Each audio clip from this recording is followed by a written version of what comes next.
నమస్కారం.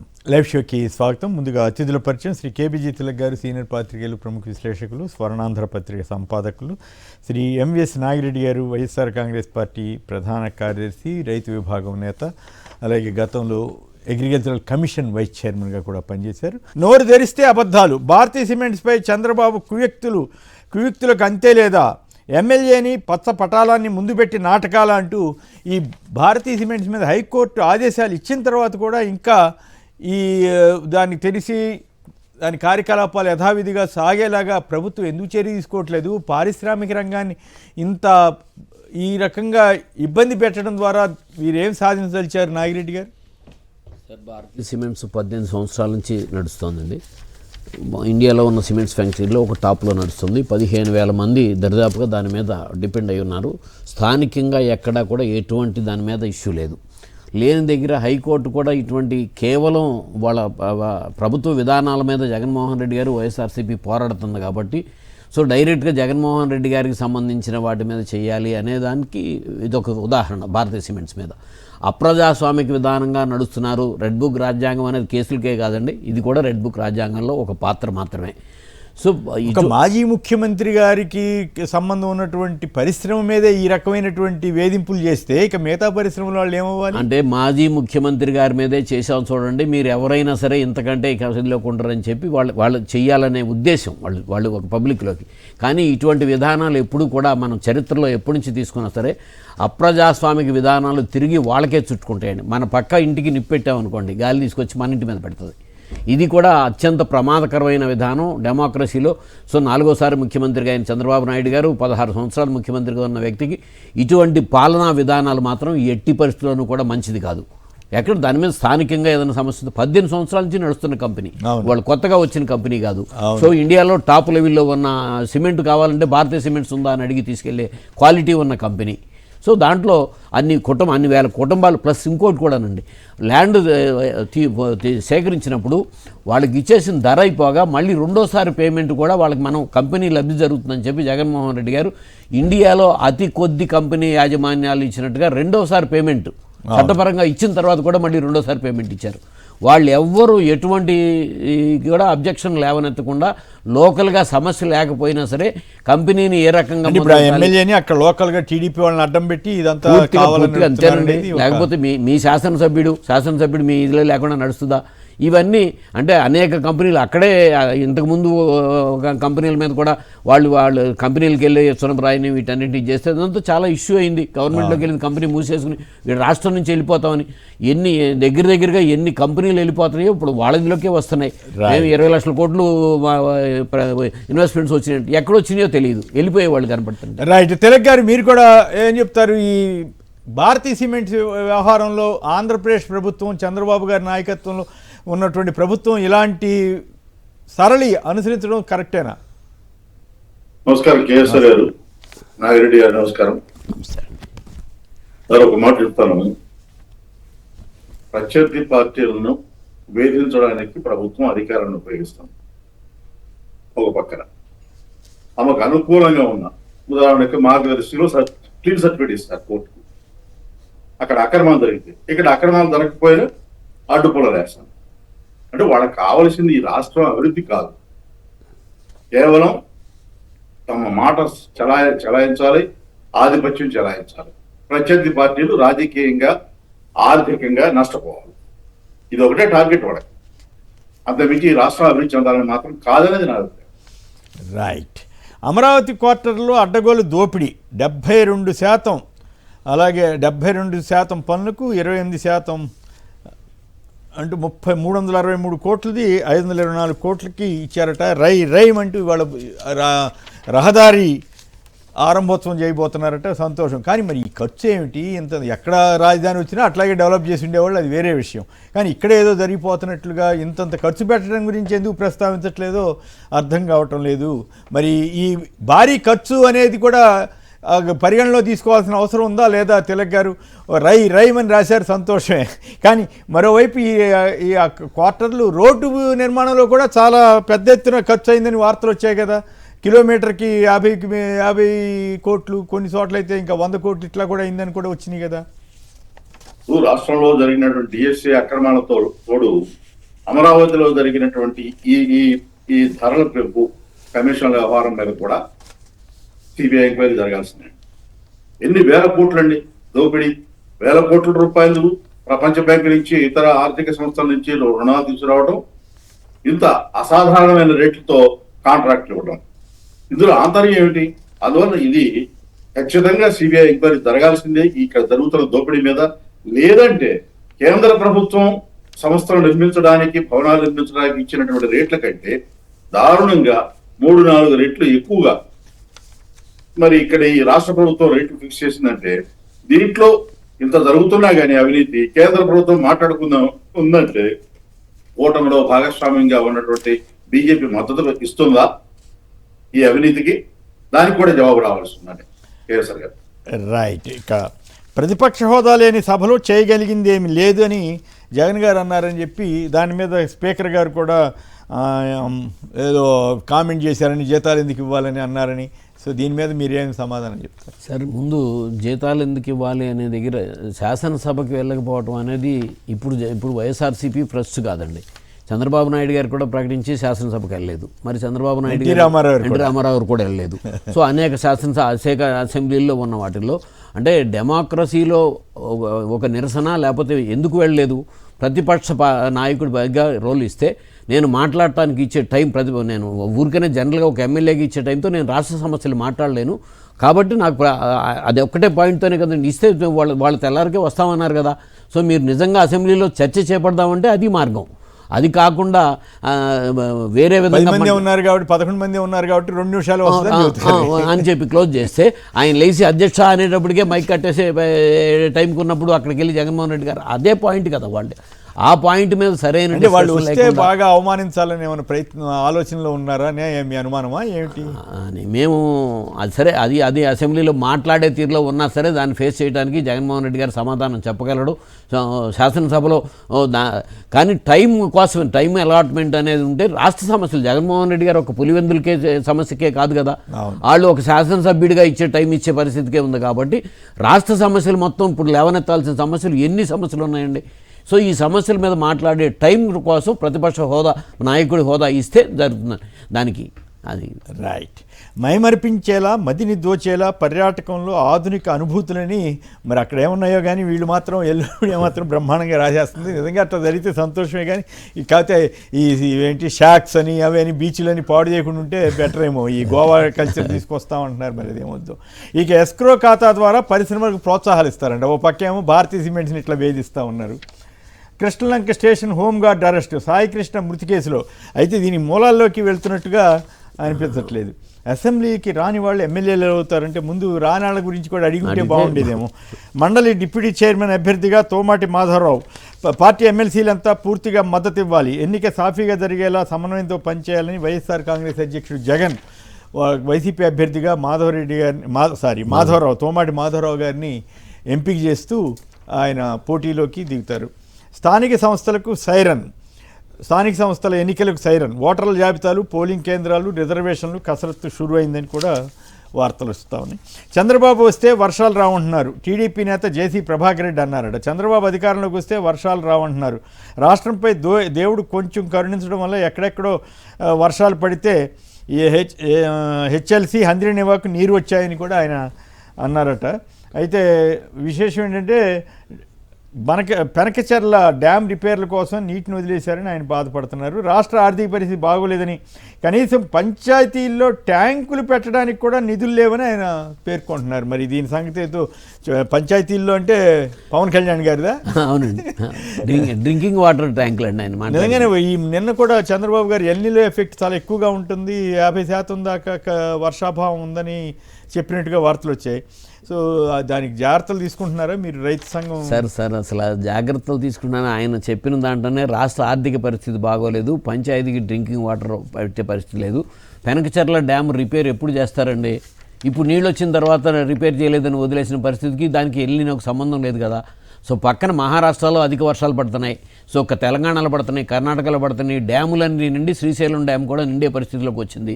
ఇప్పుడున్న పరిస్థితిలో ఆ నీటిని వాడుకోవడం, రైతులకి వరే ప్రత్యామ్నాయ పంటలు వేయండి, వరి సాగులో ఏమి చేస్తారు? ఇన్సూరెన్స్ లేకపోతే ఇప్పుడు ఇన్సూరెన్స్ కట్టుకోండి, ఇన్సూరెన్స్లు ఉచిత ఇన్సూరెన్స్ రద్దు చేసి ఇప్పుడు ఇన్సూరెన్స్ కట్టుకోండి అని అంటే చేసే ప్రచారాలు మాత్రం వాస్తవికతకు దగ్గరగా లేవండి. వ్యవసాయం మాత్రం చాలా తీవ్ర సంక్షోభంలో ఉంది, సంక్షోభంలో ఉన్నట్టే లెక్క. రైట్, ఇందాక చూసాం కదా పవన్ కళ్యాణ్ గారు ఒక హెచ్చరిక చేశారు, గోవిందానా అని ప్యారడీ చేస్తారా డ్యామ్ డూమ్ అని. ఆ తర్వాత సోషల్ మీడియాలో అనేకం వచ్చేసినాయి.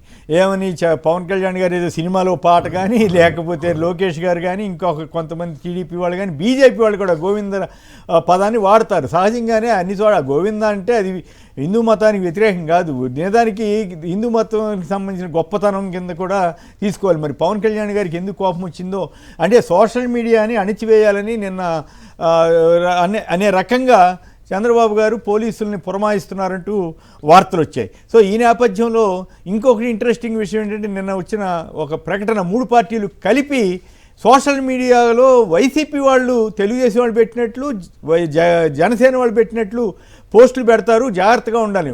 దామచర్ల ఆంజనేయులు గారును బాలినేని శ్రీనివాసరెడ్డి గారు తిట్టుకోవటం ఏమిటి, అదేదో సినిమాకు సంబంధించట ఎన్టీఆర్ గారికి మీద కొన్ని డైలాగులు ఉన్నాయట, దాని మీద తెలుగుదేశం వాళ్ళు రియాక్ట్ అయితే దానికి జనసేన వాళ్ళు కూడా రియాక్ట్ అయ్యారట.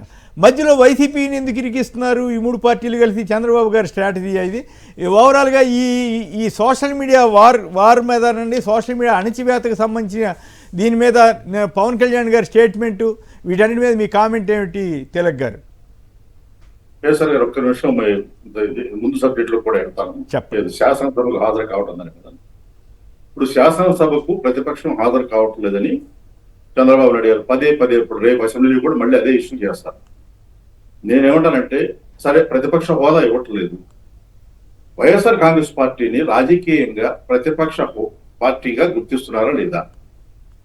40% ఓట్లున్న పార్టీకి శాసనసభలో ప్రతిపక్షం మాట వినాలి, వాళ్ళ అభిప్రాయాన్ని గౌరవించాలనే ఉద్దేశం మీకు ఉందా లేదా?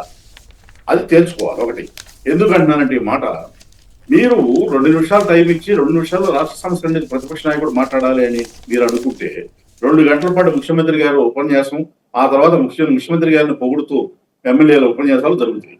ఇది కరెక్ట్ కాదు కదా. ఒకటి. 2, శాసనసభలో మాట్లాడకుండా బయట మాట్లాడుతున్నారు అంటున్నారు. శాసనసభలో శాసన మండలికి వైఎస్ఆర్ కాంగ్రెస్ పార్టీ నాయకులు హాజరై, ఉదాహరణకు చంద్రశేఖర్ రెడ్డి గారు నెల్లూరు ఎమ్మెల్సీ, ఆయన డిఎస్సీ మీద శాసన మండలిలో మాట్లాడితే ఆయన విద్యా సంస్థల మీద దాడులు చేస్తారు. శాసన మండలిలో కల్పలతారెడ్డి గారు ఎమ్మెల్సీ, టీచర్స్ ఎమ్మెల్సీ మాట్లాడితే ఆవిడ భర్త గవర్నమెంట్ సర్వీస్ లో ఉన్నారు కాబట్టి నోటీస్ ఇస్తారు.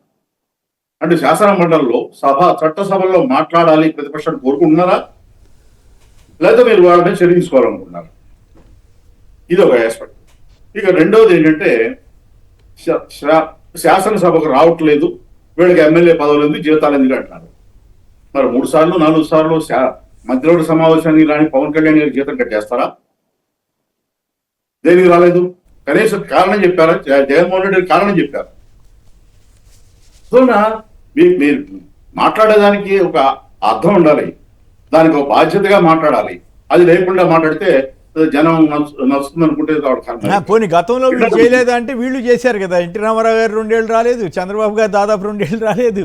మరి అప్పుడు ఎవరు జీతాలు కట్ చేయమనో లేకపోతే ప్రతిపక్ష నాయకుడు హోదా తీసేయమని ఎవరు అనలేదు కదా. అట్లాగే జగన్ గారు కూడా అప్పుడు ఆ ఫిరాయింపులకు వ్యతిరేకంగా దాదాపు 2 ఏళ్ల పాటు మొత్తం ఎమ్మెల్యేలు అందరూ కలిసి బహిష్కరించారు. ఆ మాటకు వస్తే నాకు గుర్తు 1967లో అనుకుంటే విశాఖ ఉక్కు ఆందోళనకు సంబంధించి మొత్తం అపోజిషన్ అంతా కూడా బాయ్కాట్ చేసింది, కొంతమంది అయితే రిజైన్ కూడా చేశారు.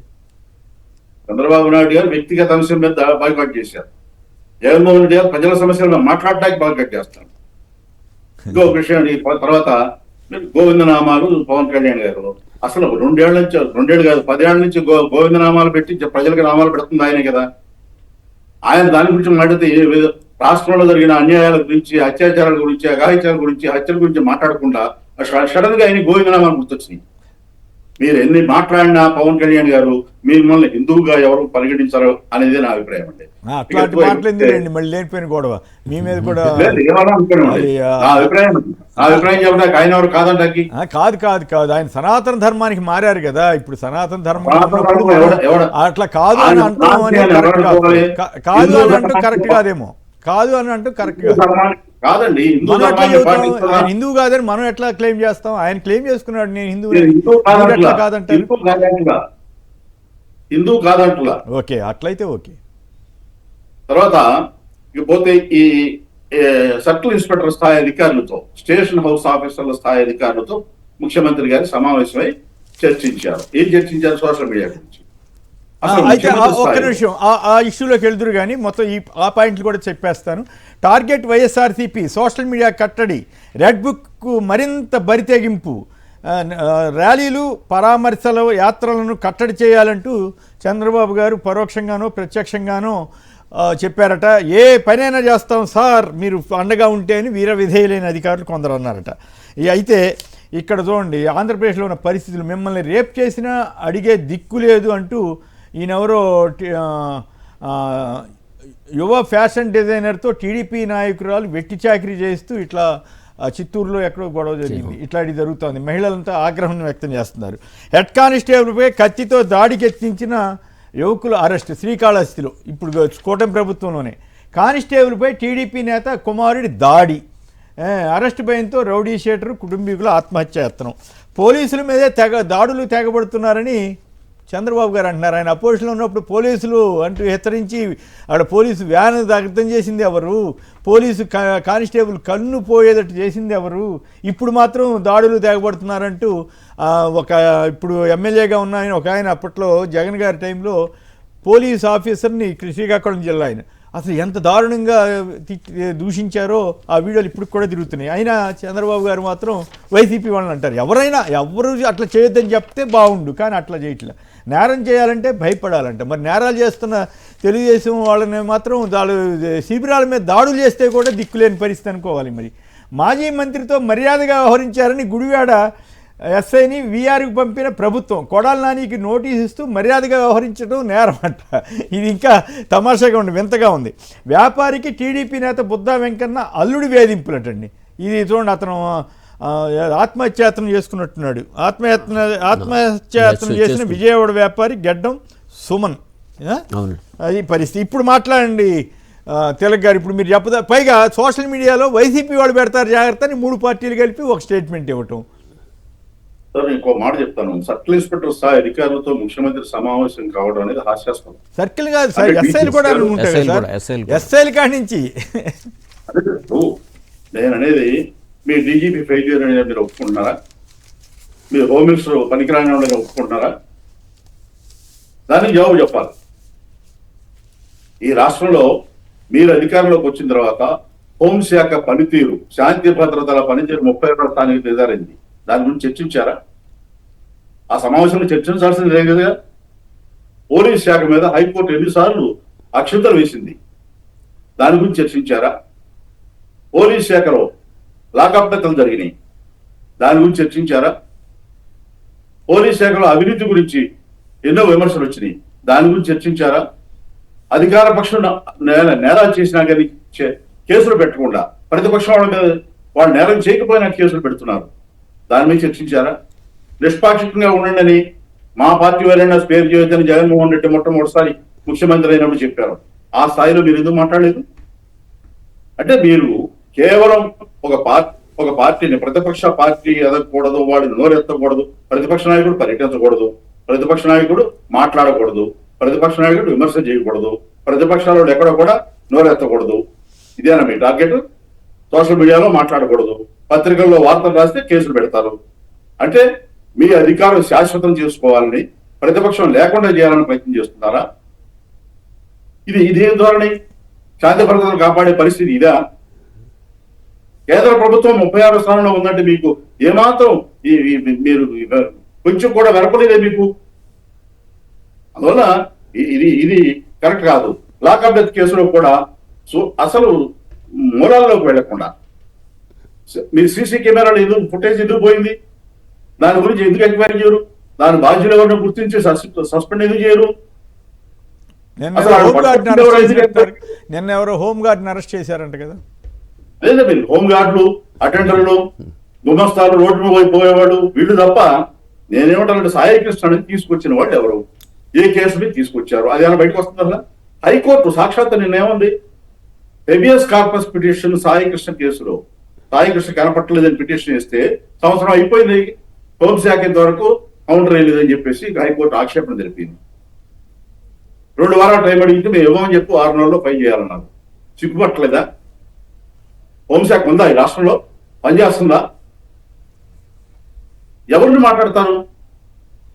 A4 సురేష్ ఈ సాయికృష్ణ హింస విషయంలో సర్కిల్ ఇన్స్పెక్టర్ తోడ్పడ్డ ఇచ్చాడు అని చెప్పి ఒక ఆరోపణ చేస్తున్నారు.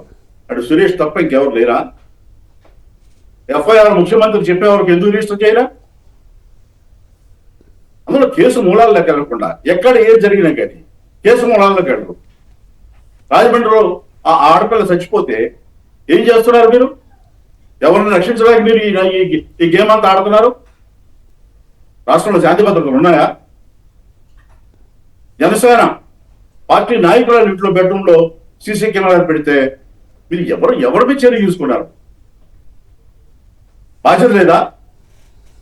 అందువల్ల హోంశాఖ సమావేశంలో చర్చించాల్సింది ఇది కాదు.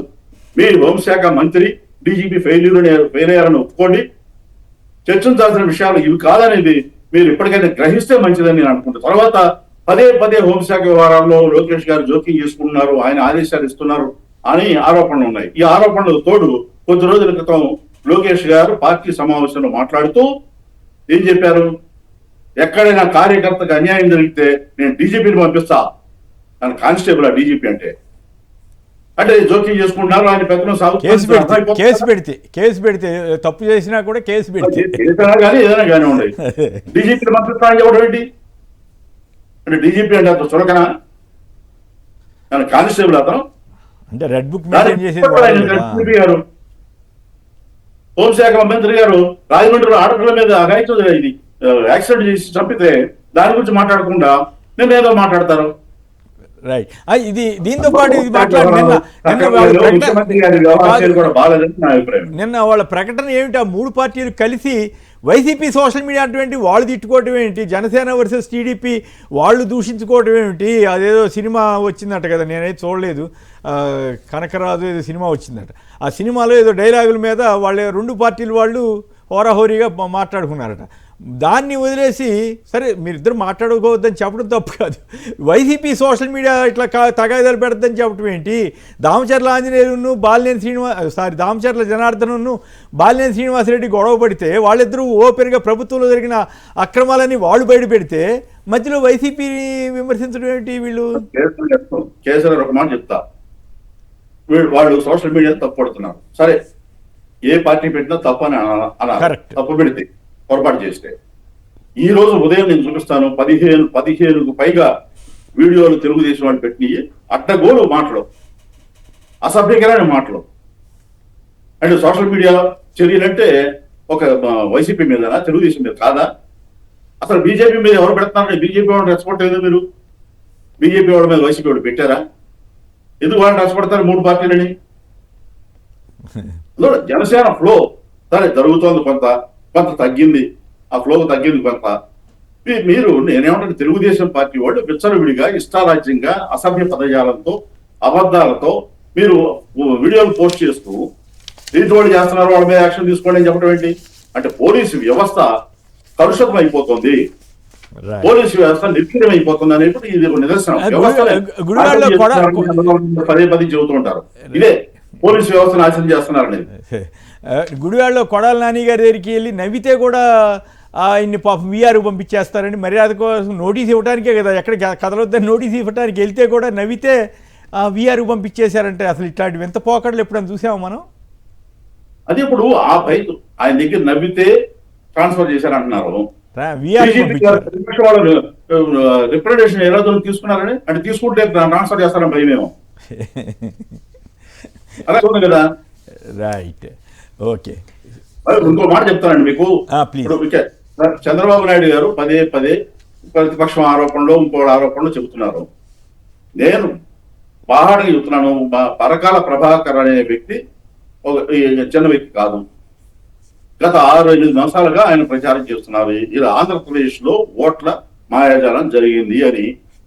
చాలా స్పష్టంగా లక్షల ఓట్లు తెల్లారబడి ఎట్లా వచ్చినాయి, 0.5% ఓట్లు వస్తేనే ప్రభుత్వాలు మారిపోతాయి, 12.5% ఓట్లు వస్తే ఎట్లా వచ్చినాయి అని చెప్పి సమాధానం చెప్పండి అంటే ఆయన ఇంకో మాట కూడా అన్నారు. 2024 ఎన్నికల ఫలితాలు ప్రజల అభిమతం కాదు, ప్రజల అభిప్రాయాన్ని ప్రతిబింబించడం లేదని కూడా స్పష్టంగా చెప్పారు. ఎందుకు జవాబు చెప్పరు? మీ దగ్గర సమాధానం లేదా? కేసు పెట్టండి. పరకాల ప్రభాకర్ గారు మీరు ఎందుకు చెప్పారు ఈ మాట, రుజువు చేయండి అని చెప్పేసి కేసు పెట్టండి. ఎందుకు మాట్లాడట్లా? అంటే మీ దగ్గర అంటే మీరు అధికారం చేజిక్కించుకుని అడ్డదారిలో అని చెప్పేసి ఒప్పుకుంటున్నారా? రైట్, జవాబు చెప్పాలి కదా. దానికి కూడా దానికి కేసు పెట్టరు. రైట్. ఏంటి దాడులు చేస్తున్నారంటారు, మరోవైపు వాళ్ళ మీద వార్తలు అనేకం వస్తున్నాయి. చివరికి బుద్ధ వెంకన్న అల్లుడు వేధింపులని కూడా వార్తలు వచ్చినాయి. వీటన్నిటి మీద ఎక్కడ రియాక్ట్ అవ్వరు?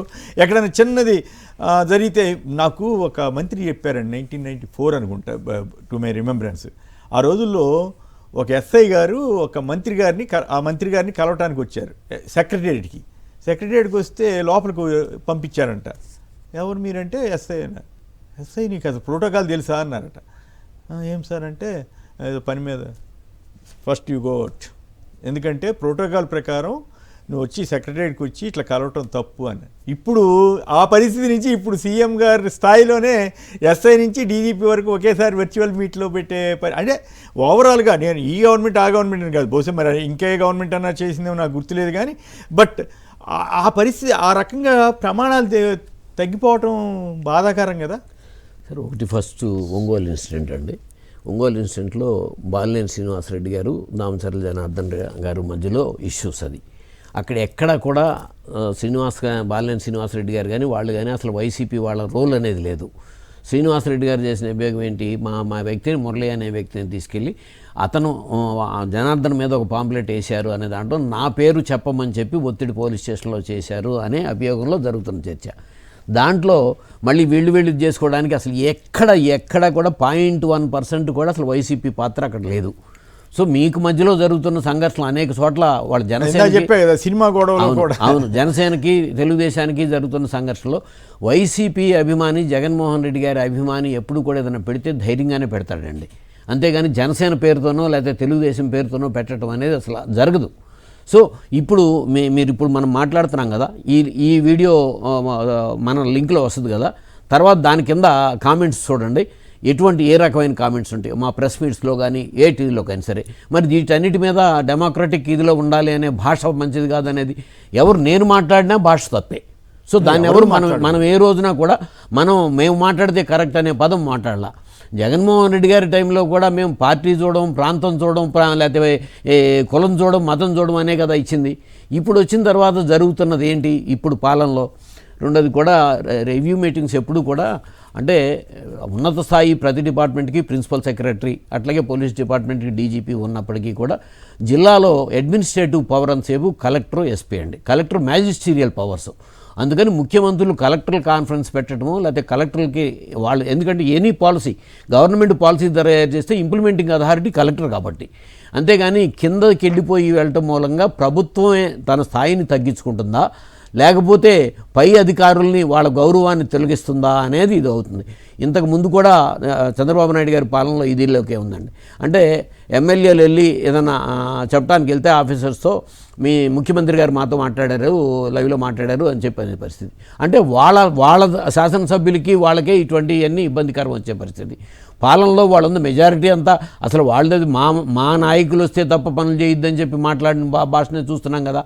సో ఇటువంటి దాని మూలంగా అల్టిమేట్గా ఫస్ట్ ఇప్పుడు 2 సంవత్సరాలు 2 నెలలేనండి పాలన అయిపోయింది. సో రాబోయే రోజుల్లో ఎటువంటి పరిస్థితి రాబోతుందో అనేది వాళ్ళు చూసుకోవాలి. ఎందుకు అంత పోలీసుల మీద డిపెండ్ అయ్యాల్సిన పరిస్థితి అప్పుడే వచ్చేసింది? 2 ఏళ్లలోనే ఎందుకు వచ్చింది? పోలీసుల్ని మీరు అది చేయండి ర్యాలీలకు ఎలా చేయవద్దు, ఇప్పుడు జగన్ గారు ర్యాలీ వెళ్తుంటే ఆపండి, దాన్ని ఎట్లా కూడా జనం రాకుండా చూడండి, ఇట్లాంటివి ఎందుకు? లెట్ దెమ్ కమ్, వాట్ ఏమవుతుంది? ఆంధ్రప్రదేశ్లో మనం ఒక బీహార్ లాంటి ప్రాంతం కాదండి. కాకి యూనిఫామ్కి ఎప్పుడు కూడా గౌరవం ఇస్తాం. అంటే వాళ్ళు మన పిల్లలే. అక్కడికి వెళ్ళిన తర్వాత ఎవరు వెళ్ళినా సరే అన్యాయం జరిగిన వాళ్ళకి న్యాయం చేసే న్యాయ వ్యవస్థ. ఇదివరకు గ్రామ స్థాయిలో పెద్దల పంచాయతీలు ఉండేవి, ఇప్పుడు అవన్నీ ఎక్కడ లేవు. సో పోలీస్ స్టేషన్ అనేది ఒక న్యాయానికి పరిష్కారానికి ఒక ఇదిగా తీసుకుని ఎంతో గౌరవంగా పోలీస్ స్టేషన్ ఆంధ్రప్రదేశ్లో ఉంటుందండి. సో నేను బీహార్లోనో లేకపోతే ఎక్కడో మళ్ళీ నేను చెప్పట్లేదు. అటువంటి వ్యవస్థలో ముందు కాకి యూనిఫామ్ మీద గౌరవం తగ్గేలాగా ప్రవర్తించడం అనేది అల్టిమేట్గా రేపు పొద్దున్న ఇప్పుడు పోలీసుల మీద దాడి జరుగుతున్నాయి. ఇవాళ పత్రికల్లోనే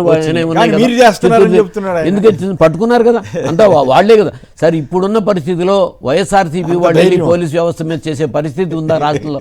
వాళ్ళకి ఎప్పుడైతే అధికారుల మీద ఇదిలోకి లేకుండా చేస్తున్నారో, మీరే సుప్రీం అని చెప్తున్నారో, మీ కార్యకర్తలు చేస్తున్నారు. ఇప్పుడు దొరికిందంతా 2 ఇన్సిడెంట్లోనూ వాళ్లే కదా వచ్చిన వార్త అంతా, టీడీపీ వాళ్లే. సో ఇది అటువంటి విధానం ఏ ప్రభుత్వం చేసినా సరే డెమోక్రసీలో మనకి చట్టాన్ని ఇంప్లిమెంటింగ్ అథారిటీస్ని ఉండాలి. అథారిటీస్ ముఖ్యమంత్రి గారు రివ్యూ చేసేది ఒకరితో ఉంటుంది, మంత్రి చేసేది ఒకరితో ఉంటుంది, శాసనసభ్యుడు చేసేది ఒకరితో ఉంటుంది, ఎంపీపీ చేసేది ఒకరితో ఉంటుంది. ఈ మినిమం ఇది పోతే దినేష్ రెడ్డి గారు డీజీపీగా ఉండగానండి, ఆయనకి సెక్యూరిటీగా ఉన్న ఒక గార్డ్ వచ్చి ఆయన బూట్లు బయట తీయడానికి పెడితే ఇది చాలా క్లియర్గా చెప్తారు. ఆయన కోప్పడి నీ డ్యూటీ ఏంటి, నాకు సెక్యూరిటీ నువ్వు చూడటం, నా బూట్లు బయట పెట్టడం కాదని చెప్పి కోప్పడి పెట్టొద్దని చెప్పాడని చెప్తారు. అంటే వాళ్ళకిచ్చే ఏ స్థాయి వ్యక్తులైనా వాళ్ళకి ఇచ్చే గౌరవాన్ని వాళ్ళకి ఇచ్చి వాళ్ళతో పనిచేయించుకోవాలి. రెండోది, అరే ప్రజాస్వామ్యంలో ప్రభుత్వం అంటే ఏంటంటే ప్రభుత్వం అధికార పార్టీనే ప్రభుత్వం కాదు కదా. రాష్ట్రంలో ఉన్న అన్ని కమ్యూనిస్ట్ పార్టీలు, అన్ని రిజిస్టర్డ్ పార్టీలు అన్ని ప్రభుత్వంలో బాధ్యులే, ఉద్యోగస్తులంతా ప్రభుత్వంలో బాధ్యులే, ప్రజలంతా ప్రభుత్వంలో బాధ్యులే. సో ఒక అధికారి నా దగ్గరికి వచ్చినప్పుడు వాళ్ళు ఒక నోటీస్ సర్వ్ చేయడానికి వచ్చారు, అంతేగాని అక్కడ వేరే కాదు కదా, నన్నేం అరెస్ట్ చేయడానికి కాదు కదా వచ్చింది, వస్తే నేనేం పారిపోతుంటే కాదు కదా. సో నోటీస్ సర్వ్ చేయడానికి వచ్చినప్పుడు మినిమం రెస్పెక్ట్ నాని గారి విషయంలో కోర్టులు కూడా చెప్తున్నాయి కదా, పబ్లిక్తో బిహేవియర్ అనే దాంట్లో మర్యాదగా ఉండాలన్నది. సార్ ఐసీఆర్ లెవెల్లో భారతదేశంలోనే అత్యంత ప్రతిష్టాత్మక సంస్థ ఫార్మర్స్ ఫస్ట్ ప్రోగ్రామ్ తీసుకుని ప్రిన్సిపల్ సైంటిస్టులు కూడా నెలలో ఇన్ని రోజులు మీరు వెళ్ళి రైతులతో ఉండాలని ఒక ప్రతిష్టాత్మక ప్రోగ్రాం తీసుకుంది. అంటే వాళ్ళతో మమేకం అయ్యి వాళ్ళ సమస్యలు తెలుసుకోవాలనే దగ్గర అధికారి బాగా ఉంటే, అధికారి అక్రమంగా ప్రవర్తించేనో లేకపోతే అమర్యాదగా ప్రవర్తించేనో తీసుకోవాల్సిన చర్య గౌరవంగా ఉన్నాడు అనే చేసి మంత్రి చేసిన ఆయన, నేను నానిగారే కాదు ఎవరి దగ్గర అయినా సరే అది మంచి కార్యక్రమం కాదు. రేపు మళ్ళీ మా ప్రభుత్వం వస్తుంది ఇదే పర్యవసానంలో. ఇప్పుడు అదే కదా జగన్మోహన్ రెడ్డి గారు కూడా చెప్తుంది, నేను కాకపోయినా సరే ఈ every action there is an equal and opposite reaction, Newton's the third లాలో. ఇదే పరిస్థితులు వస్తే ప్రమాదకరమైన పరిస్థితులు వెళ్తాయి, ఇటువంటి వద్దు అని మేము చెప్తున్నాం. సో దాన్ని తీసుకోకుండా ప్రతి చోట కూడా అదే విధానంలోకి వెళ్తున్నారు. సో అధికారులను ఎప్పుడు కూడా వాళ్ళ స్థాయికి గౌరవం లేకుండా అయిపోయినప్పుడు మాత్రం పాలనలో ఎప్పుడు ఇంప్లిమెంటింగ్ గవర్నమెంట్ పాలసీ క్యాబినెట్ నిర్ణయిస్తుందండి, ఇంప్లిమెంటింగ్ అథారిటీ ఎవరు? ఆఫీసర్సే కదా, కలెక్టరు, ఎంఆర్ఓ, తహసీల్దారులు, లేకపోతే రెవెన్యూ, ఎనీ డిపార్ట్మెంట్. ఇప్పుడు ఇందాక మీరు వేసిన వీడియోలోనే ఉంది కదా, చంద్రబాబు నాయుడు గారు ప్రతి డిపార్ట్మెంట్ చేశారు కదా, అన్ని మైనస్లే ఉన్నాయి కదా. ప్రభుత్వం ఎట్లా పనిచేస్తుంది మరి ప్రభుత్వం మీద ఇదిలో కనేది ఆయన ఇప్పుడు ఉందని చెప్తారు. 2 సంవత్సరాలు 2 నెలలు ఎట్లా ఉందో ఆయన చెప్పిన అది పబ్లిక్లో, అది కూడా పబ్లిక్లో. నేనైతే పబ్లిక్లో అట్లా అధికారులతో కాదండి, అది పర్సనల్లో ఉన్నప్పుడు దాన్ని ఇది చేసుకోవాలని చెప్పాలి, ఇవే అవకాశం ఉంటుంది. సో ఇట్లాంటిదే ఆయన దగ్గర మా పక్క విలేజ్లోనే ఆయన ఇంతకుముందు టైంలో వస్తే ఒక వీఆర్ఓ అక్కడ కుప్పకూలి పడిపోయి హాస్పిటల్ అయిన పరిస్థితులు ఉన్నాయండి. సో వ్యక్తులని ఇచ్చే గౌరవం కాకుండా అట్లా పబ్లిక్లో జరగటం అనేది మాత్రం ప్రజాస్వామ్యానికి మంచిది. అంటే ప్రభుత్వ ఉద్యోగులను భయపెట్టినట్ల అని కూడా కాదు సార్. అంటే పబ్లిక్లో అట్లా ఇదిలోకి వెళ్తే నేను చాలా ఇదిలోకి తీసుకుంటున్నాను. చిన్న విషయాలు కూడా ఇంతకుముందు కూడా చెప్పేవారు కదా, నేను ఒక వీధి లైట్ పోయినా సరే నేను మానిటర్ చేయగలను. మరి వీధి లైట్ పోతే మానిటర్ చేయగలిగితే ఇంత పరిస్థితులన్నీ ఎందుకు వస్తున్నాయండి? నన్ను ఎవరో మీ వాళ్ళు అడిగినట్టున్నారు కదా, సాయి కృష్ణ కేసులో సీసీ ఫుటేజ్ అంతా ఏమైపోయింది కనిపెట్టాలి కదా. మరి అసలు కేసు ఇప్పుడు ఉద్యమం వచ్చిన తర్వాత కదండి కేసులు ఫైల్ చేసింది. ఇప్పుడు రాజమండ్రిలో ఆమె మెడికల్ స్టూడెంట్ ఎండి చదువుకున్న పాప, ఆ ఇంట్లో పెద్ద పాప కేసు 3 రోజుల పాటు అసలు దాని మీద ఇదిలోకి లేకుండా సోషల్ మీడియాలో, ఇప్పుడు సోషల్ మీడియా చూద్దంటున్నారు, సోషల్ మీడియాలో అది పెద్ద ప్రచారం జరిగి ఆ వీడియో లింక్ కూడా అసలు యాక్సిడెంట్ జరిగింది కూడా వచ్చిన తర్వాత కదా రెస్పాండ్. ఆ వీడియోలను తీయించేస్తున్నారు. మరి ఏది ప్రజాస్వామ్యం? ఏందో మరి అన్యాయంగా ఉంది వ్యవహారం. రైట్, ఏదేమైనా సీనియర్ నేత వారి ఆధ్వర్యంలో పోలీసులు ఏకపక్షంగా వ్యవహరించే పరిస్థితి తెచ్చుకుంటే ఆయనకే అప్రతిష్ట అనే సంగతి బహుశా మరి ఇప్పుడు ఈ రెడ్ బుక్ గోల్లో మరి ఆయన ఒక మాట చెప్పండి. ఇప్పుడు సోషల్ మీడియాలో వైఎస్ఆర్ కాంగ్రెస్ పార్టీ వాడిపై చర్య తీసుకోమన్నారు. మరి సోషల్ మీడియా మీదలో తెలుగుదేశం వాడు పెట్టే పోస్టుల మీద వైసీపీ వాడు ఇచ్చే కంప్లైంట్లు ఎందుకు తీసుకోకపోగా అంబటి రాంబాబు లాంటి వాళ్ళు హైకోర్టుకు వెళ్ళి ఆర్డర్ తీసుకొచ్చారు, కేసులు రిజిస్టర్ చేశారు, ఎంక్వైరీ చేయరు. అవును, ఇది ప్రభుత్వ వైఖరి. దీని మీద ఇంకా ఏ ఆఫీసర్లు మీటింగ్ పెడితే ఉపయోగం ఏంటి? అవును, ప్రభుత్వం అంటే కేవలం ఒక తెలుగుదేశం జనసేన బీజేపీ వాళ్ళకు కాదు కదా, అందరికీ వర్తించేది కదా. బీజేపీ కూడా కాదు, అధికార పార్టీ వాళ్ళండి. అంటే ప్రభుత్వం అనేది ఎప్పుడు కూడా గవర్నమెంట్ ఆఫ్ ఆంధ్రప్రదేశ్. సుదీర్ఘమైన అనుభవం ఉన్నటువంటి చంద్రబాబు గారి నాయకత్వం ఇట్లా జరుగుద్దని ఊహించగలమా? ఊహించే పరిస్థితి వచ్చేసింది. రైట్. తిలక్ గారు చెప్పండి, ఏమిటి డిఎస్సి మీద అక్రమాల మీద దర్యాప్తు జరపమంటే గ్రూప్ 1లో జరిగినాయి అని ఆల్రెడీ అరెస్టులు కూడా చేశారు కదా, ఇప్పుడు అది పెద్ద ఎత్తున పరచడం తెలుగుదేశం మీడియాలో, ఏంటి ఉపయోగం దానివల్ల? తెలుగుదేశం వైఖరి ఎట్లా ఉందంటే, ప్రభుత్వంలో మద్యం కుంభకోణం జరిగింది, జగన్మోహన్ రెడ్డి హయాంలో కేసు పెడతారు, అరెస్టులు చేస్తారు. తెలుగుదేశం టైంలో జరిగిన మద్యం కుంభకోణంలో సాక్ష్యాధారాలు ఉన్నాయి అని సిఐడి వాళ్ళు తేల్చి కోర్టులో ఛార్జ్షీట్ ఫైల్ చేస్తే దాన్ని విత్డ్రా చేస్తారు. ఇక్కడ కూడా డిఎస్సిలో అవకతవకలు జరిగినాయి అంటే అరెస్టులు చేయాలి కదా. ఇప్పుడు కూడా మీరు డిఎస్సిలో అవకతవకలు జరిగినాయి, గ్రూప్ 1లో అవకతవకలు జరిగినాయి అన్నారు, అరెస్టులు చేశారు, దాని మీద సిట్ నివేదిక ఇచ్చింది అన్నారు, మంచిది, దాని కోర్టులు తెలుస్తాయి. మరి డిఎస్సిలో అవకతవకల మీద ఎందుకు అరెస్ట్ చేయట్లేదు? కనీసం విచారణ ఎందుకు జరగట్లేదు? దానికి జవాబు చెప్పాలి కదా. చాలా గమ్మత్తైన అసంబద్ధమైనటువంటి తెలుగుదేశం ప్రభుత్వ విధానం ఒకటి చెప్తానండి. 15 ఏళ్ల క్రితమో 20 ఏళ్ల క్రితమో టీచర్లు సెలెక్ట్ అయ్యారు, వాళ్ళు కొన్ని వేల మంది సర్వీస్లో ఉన్నారు, వాళ్ళు టెట్ పాస్ అవ్వలేదని పాస్ అయి తీరాలి అని చెప్పేసి ఇప్పుడు ఏదో పెద్ద కండిషన్ పెడుతున్నారు. అంటే సుప్రీంకోర్టు అది సుప్రీంకోర్టు అదే తీర్పు ప్రకారం పెట్టాల్సి వస్తూ ఉందండి. అయితే దాని మీద మళ్ళీ పోరాటం చేయాలి, లేదా కేంద్ర ప్రభుత్వం ద్వారా ఏదో చేయాలని వైసీపీ వాళ్ళు చెప్తున్నారు. కరెక్టే సార్, కరెక్టే మీరు చెప్పేది నిజమే. ఇప్పుడు తెలుగుదేశం ప్రభుత్వ హయాంలో అక్రమాలు జరిగినాయి 421 మంది, వాళ్ళకి కట్టక్కర్లేదా? అది అంటారా? ఓకే. అందులో ఎంత అసంబద్ధమైంది అది. మీరు చేసే అక్రమాలకేమో సుప్రీంకోర్టు తీర్పు అక్కర్లేదు, కేంద్ర ప్రభుత్వ విధానం అక్కర్లేదు, మీకు ఒక విధానం ఉండదు. ఇట్లా అక్రమాలకు పాల్పడుతూ అసంబద్ధమైన వాదనలు చేస్తూ దాని మీద కనుక ఆందోళన చేస్తే దాడులు చేస్తారు, నిరాదీక్ష శిబిరాల మీద కేసులు పెడతారు, సోషల్ మీడియాలో పోస్టులు పెట్టకూడదు అంటారు.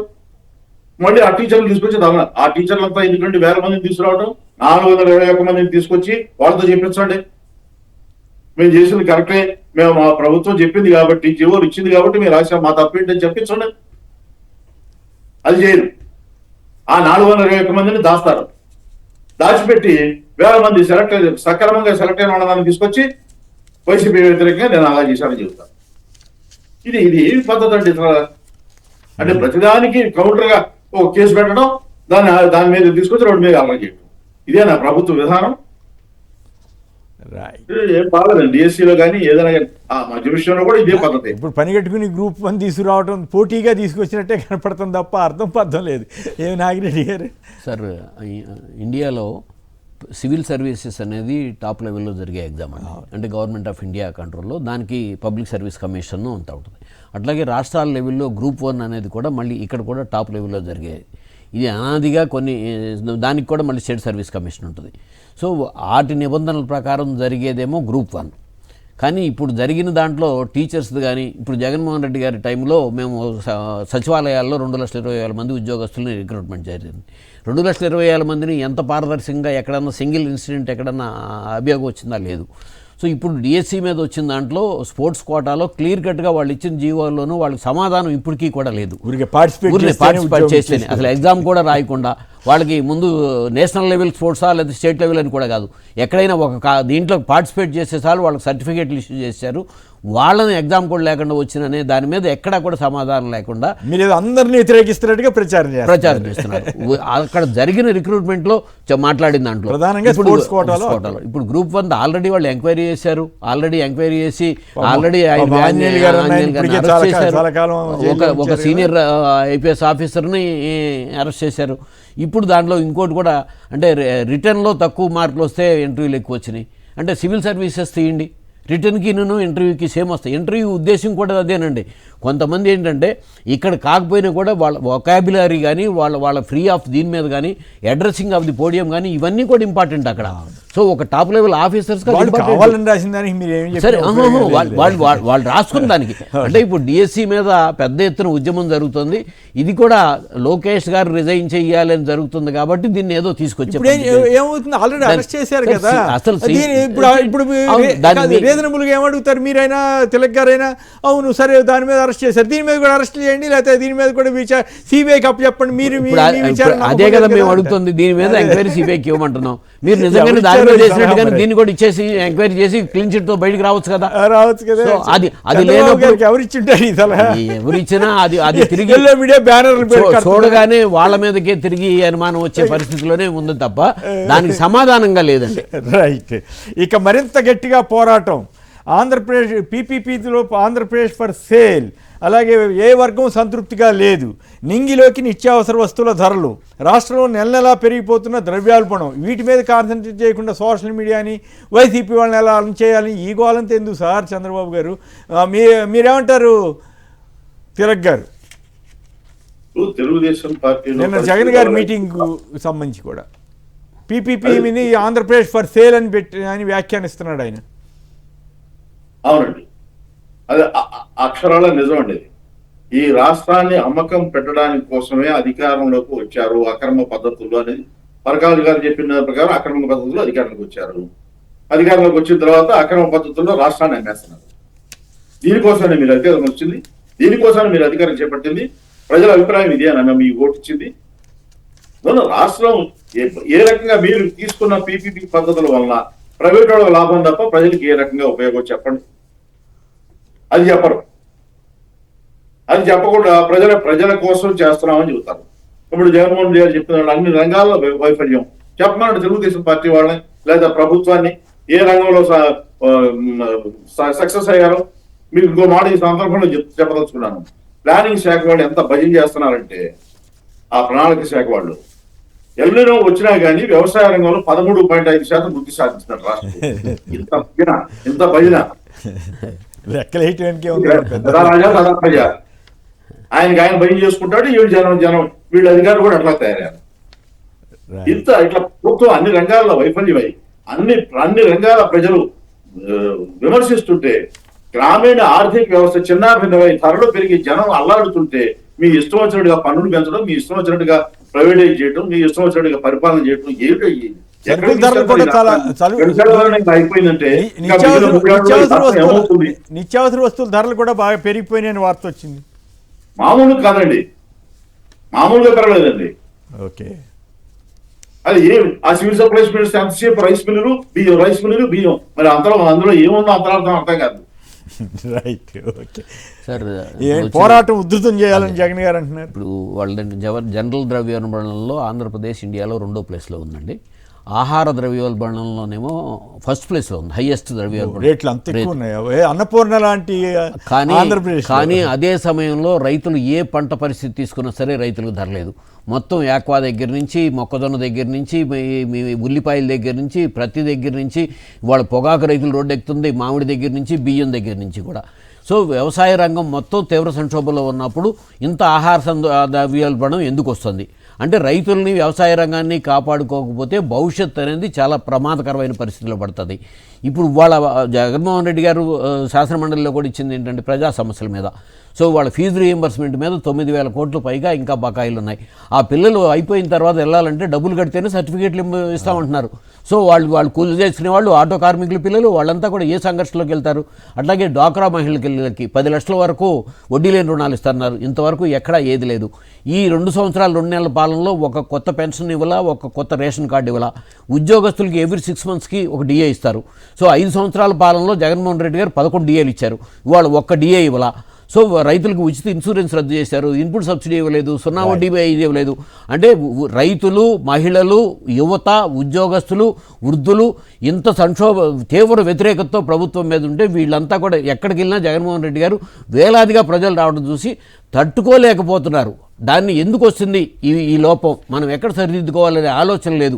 సో రాష్ట్ర ప్రభుత్వం ఇన్కమ్ డ్రాస్టిక్గా పడిపోతుంది. ఇప్పుడు తిలక్ గారు చెప్పినట్టుగా గ్రామీణ ప్రాంతాల్లో సంక్షోభం పెరిగితే ప్రభుత్వానికి ఆదాయం ఆటోమేటిక్గా పడిపోతుందండి. సో వ్యవసాయ కార్మికులు కానీ, లేకపోతే రైతులు కానీ, కౌలు రైతులు కానీ, వీళ్ళంతా బాగుంటేనే చిన్న వ్యాపారస్తులు, చిరు వ్యాపారస్తులు బాగుంటారు. ఆ వైపు ఆలోచన చేస్తూ ప్రజా సమస్యల మీద పోరాడమని చెప్పి జగన్మోహన్ రెడ్డి గారు నిన్న వాళ్ళకి దిశానిర్దేశం చేసింది. పార్టీ అధ్యక్షుడు మా అందరికీ కూడా అదే దిశానిర్దేశం చేస్తారు ఆయన. రోజువారీ కార్యక్రమాల్లో నిజమైన సమస్యలు ఎక్కడ, ఇప్పటికి నేను 2010 నుంచి జగన్మోహన్ రెడ్డి గారితో నడుస్తున్నాను అన్న, వాస్తవ విషయాలు మాట్లాడండి. వాస్తవానికి దూరంగా ఆయన కూడా ఫ్యాక్ట్స్ అండ్ ఫిగర్స్ లేకుండా జగన్మోహన్ రెడ్డి గారు మాట్లాడరు. మాకు కూడా ఇచ్చేది మేము కూడా మాట్లాడడం. సో మా మీద దాడి చేయటం కాదు, మేము మాట్లాడిన ఫ్యాక్ట్స్ అండ్ ఫిగర్స్ మీద సమాధానం చెప్పమని ప్రభుత్వానికి డిమాండ్ చేస్తున్నాం.